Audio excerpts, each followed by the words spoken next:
Hi everybody and welcome. I am Trisha Keel, founder of Tomorrow's Key, Feng Shui consultant, and author of Feng Shui and Moon Magic, Living Heartwise, and Adventures in Energy. You are here because you are determined to succeed and because you're looking for information, including what in the heck is Feng Shui.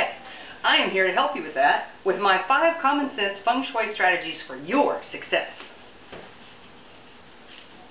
Recently, Brendan shared with us on a video that we could increase our presence by maintaining an awareness of our environment.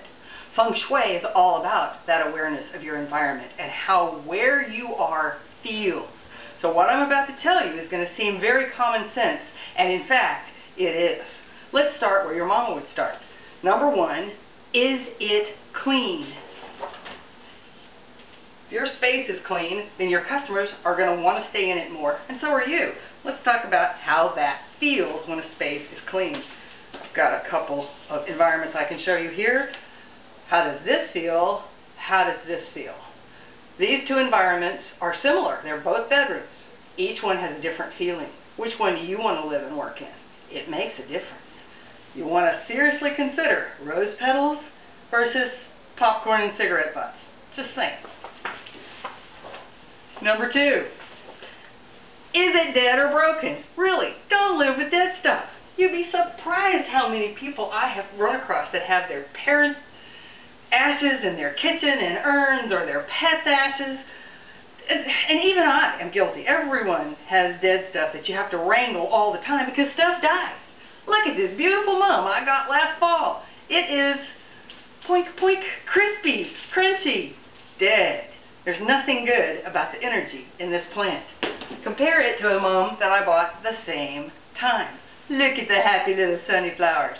It made it. This one feels much better. This is the one you want at the front door of your business. Got to clean up the dead stuff, sorry. Number 3, have you got poison arrows? This is not a delicious thing. Poison will make you sick. You need to bear that in mind. Poison is dangerous stuff. If you have a little brother, you probably have experienced the old, I'm not touching you, and help them with a poison arrow to back up away from you. Poison arrows in your space come from corners of things that they arrow off little energy waves that actually fire at you all the time, and they will make you sick. They'll also make your customers sick. Poison arrows feel like this. Not such a delicious feeling. This says you did it, it's your fault, you're guilty, you're next, whatever, it isn't good. How many times did your mother tell you, don't point at people? If you have furniture in your space that has sharp points on it, all you got to do is cover it up with a pretty cloth, and ta-da, no more poison arrow. Pay close attention to the poison arrows in your space. Get them out. Number 4, are there memory snarls in your environment?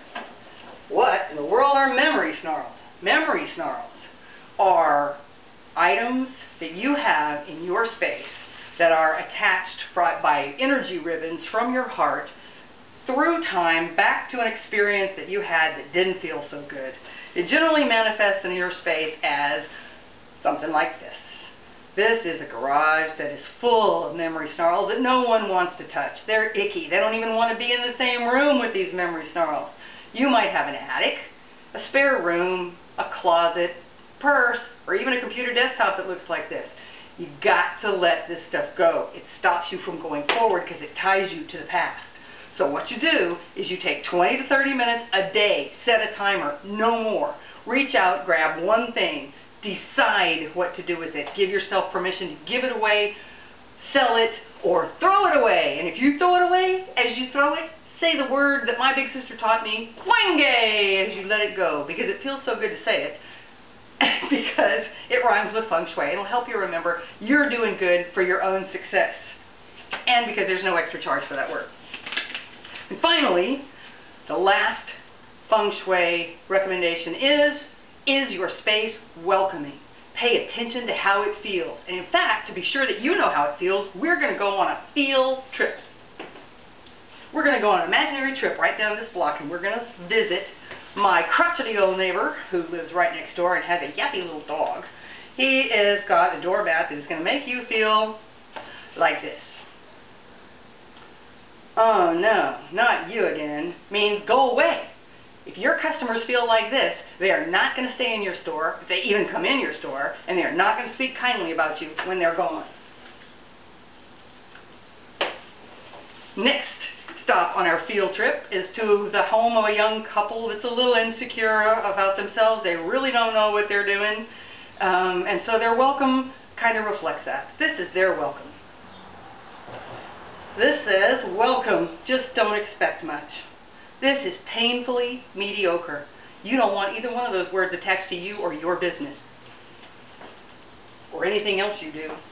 Finally, we're going to check out the third house down the street. This is where Brennan Burchard lives, and this is Brennan Burchard's doormat. And it says, well, butter my butt and call me a biscuit. Look at who's here. You're smiling. I'm smiling. Anyone who sees this is smiling. And that's exactly what you want your customers to feel. Welcome and happy to be in your space. If you use these Feng Shui strategies, you can step through the door to your success using tomorrow's key. I thank you for your time and attention. If you would like more information about Feng Shui, I have plenty of videos on YouTube. I invite you to my website, tomorrowskey.com, where you can sign up for my newsletter and get 5 Feng Shui secrets that will change your life forever. I am Trisha Keel, Tomorrow's Key, at your service.